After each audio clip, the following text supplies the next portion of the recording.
E as leituras que nós ouvimos, amados irmãos e irmãs, nos convidam justamente a crescermos naquelas virtudes que o Senhor infundiu em nós no dia do batismo. Principalmente, ouvimos falar bem especificamente de duas virtudes. A primeira, a virtude da fé. Segundo, a virtude da esperança. A virtude da fé, na segunda leitura, a virtude da esperança. Tanto na primeira leitura, faz um pequeno sinal, como também explicitamente Nosso Senhor fala dela no Evangelho.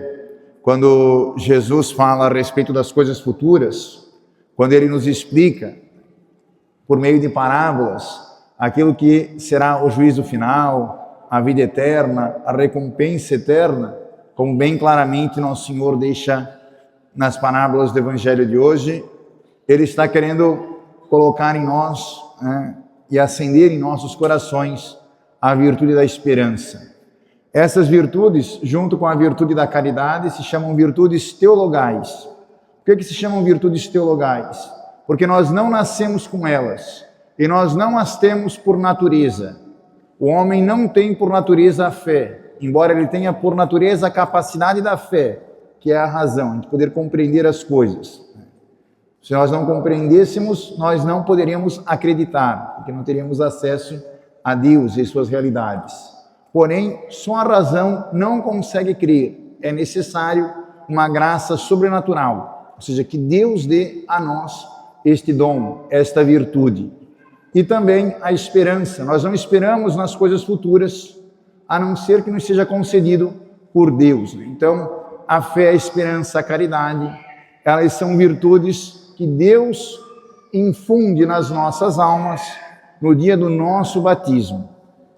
E, especificamente, ouvimos hoje sobre a virtude da fé e a virtude da esperança. E gostaria de, a partir daquilo que ouvimos nas Sagradas Escrituras desta Santa Missa, poder assim incentivar-nos a crescer nessas virtudes.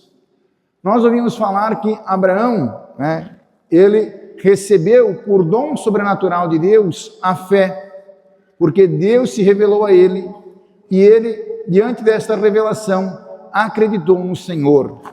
E a fé de Abraão, ela é uma fé que se torna modelo e exemplo para aqueles que irão crer futuramente. Tanto é que Abraão, ele em tudo cumpriu com a vontade de Deus. Quando Deus disse, sai da tua terra, vai para onde eu indicar. Abraão foi lá e sem ver as coisas futuras, sem saber como se realizariam estas coisas, ele obedeceu a Deus. E assim ele fez em relação ao seu filho, ele que tinha a esposa e ele estéreis, ou seja, já de idade avançada e nunca tinham tido filhos. Quando o Senhor pede Isaac em sacrifício, Abraão não receia em dar o golpe do sacrifício e Deus segura a mão dele por meio de um anjo. E assim nós vemos, amados irmãos e irmãs, qual foi a fé de Abraão? Ele acreditar naquelas promessas que ele não podia ver. Por isso que a carta aos Hebreus, no capítulo 11, começa dizendo justamente isso. A fé é o modo de já possuir o que ainda se espera, a convicção acerca de realidades que não se veem, Ou seja, a fé é crer, é possuir aquilo que nós não vemos. Ou seja, é como que um salto no escuro, Deus pede que a gente vá até Ele e nós assim conseguimos, por meio da fé, nos lançarmos. E aí Deus nos segura. Só que nós temos que dar, vamos dizer assim, esta adesão a Deus. Talvez o exemplo que eu usei não seja o melhor, mas entender que crer, de fato, amados irmãos e irmãs, a nossa fé é naquelas realidades que nós não vemos. Ou seja, cremos na nossa salvação, na vida eterna, só que nós não cremos mais como Abraão creu, como ele acreditou. Nós acreditamos de outra maneira. Nós acreditamos com o dom da fé infuso em nossas almas, por causa do batismo. Ou seja, nós cremos como filhos e filhas de Deus, que já vimos parte da realização das promessas, porque Deus já cumpriu muitas coisas em nosso Senhor Jesus Cristo. As cumpriu para a nossa salvação, as cumpriu para que nós pudéssemos ter a graça de poder participar da natureza de Deus, ou seja, do seu amor, da sua caridade. A nossa fé, amados irmãos e irmãs, é em nosso Senhor Jesus Cristo. Ele é o fundamento dela. E Ele é também o fundamento da nossa esperança. E aqui vem aquilo que nosso Senhor fala no Evangelho. Além da importância de crermos, amados irmãos e irmãs, também a importância de esperar em Deus.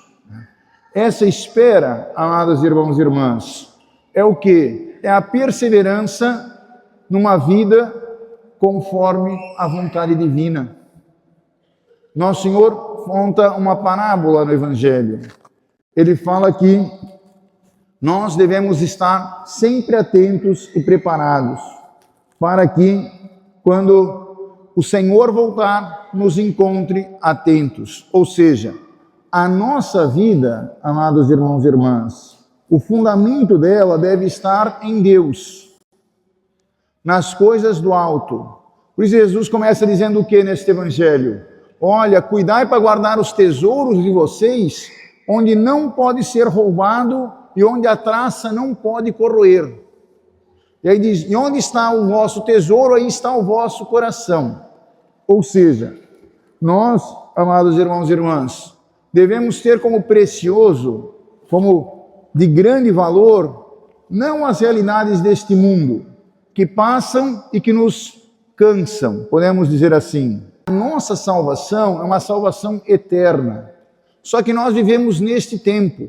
Então as coisas temporais, elas nos seduzem mais do que as coisas eternas, porque nós participamos mais delas. E aí que vem o processo da nossa conversão.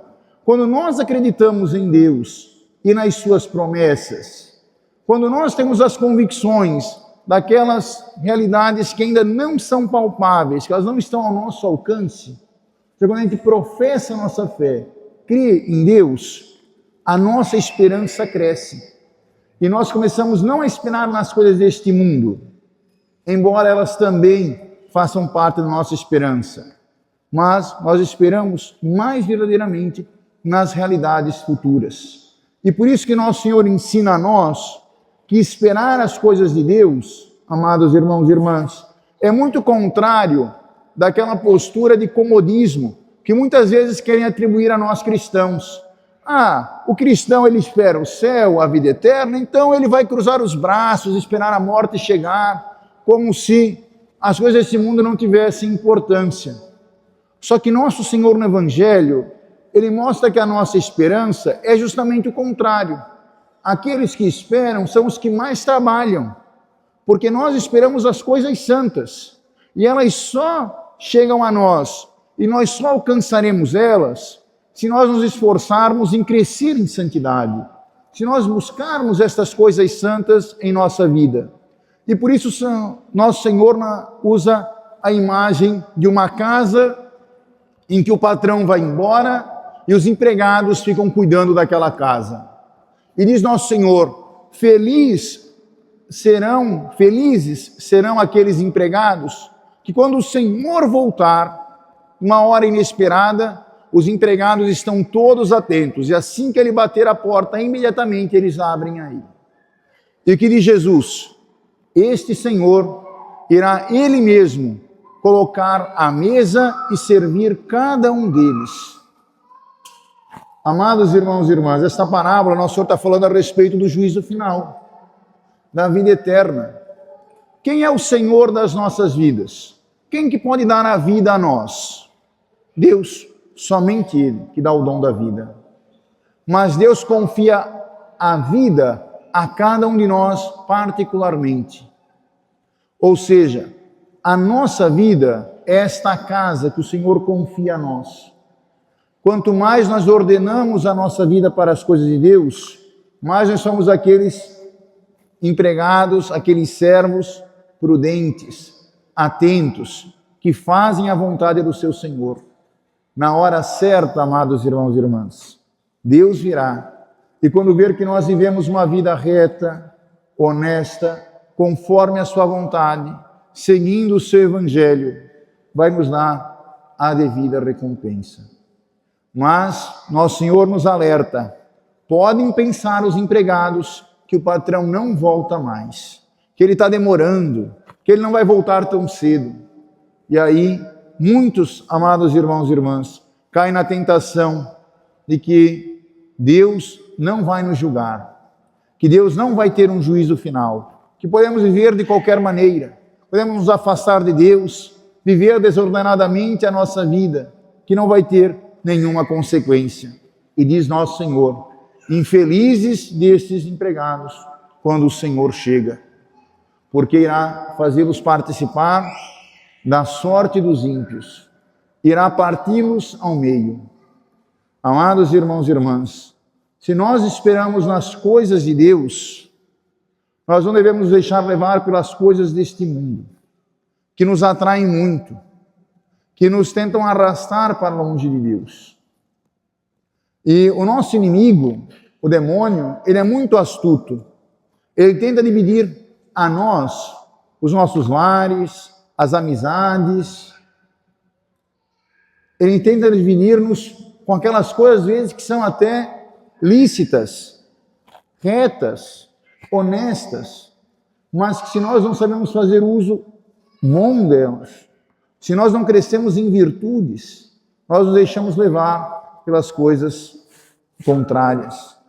Por isso, amados irmãos e irmãs, a nossa esperança, ela é viva, ela é verdadeira.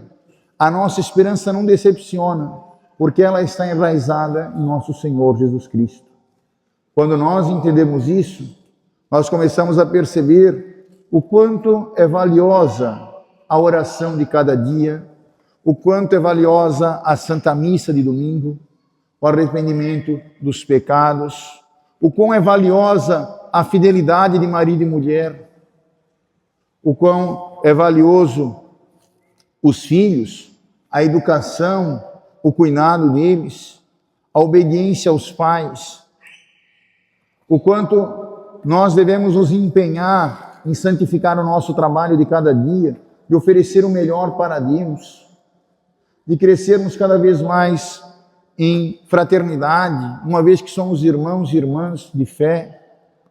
E aí vamos começando a vencer os defeitos, os pecados, as diferenças entre nós, para crescermos justamente numa comunhão de vida, de fé, para que os nossos lares sejam sinais ardentes do amor de Deus.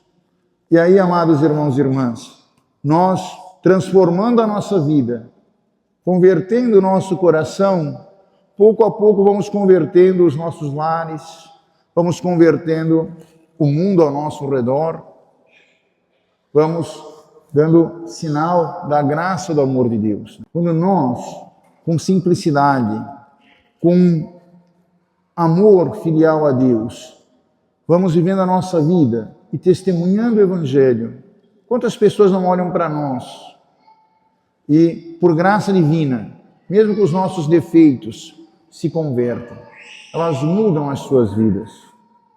Não porque sejamos pessoas extraordinárias, pelo contrário, porque Deus age pelas nossas misérias e fala muito por elas, quando temos humildade e nos colocar diante dele. Nós somos esses sinais, nós somos hoje, como foi Abraão para o povo de Israel, nós somos hoje, nos nossos lares, nos nossos trabalhos, exemplos de fé, sinais luminosos de fé e de esperança. Por isso temos que pedir a Deus que renove em nós, para que possamos crer, esperar com mais ardor, com mais vigor em nosso Senhor.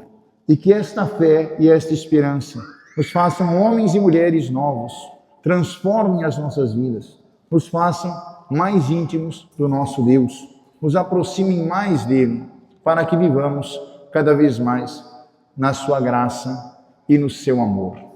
Amém.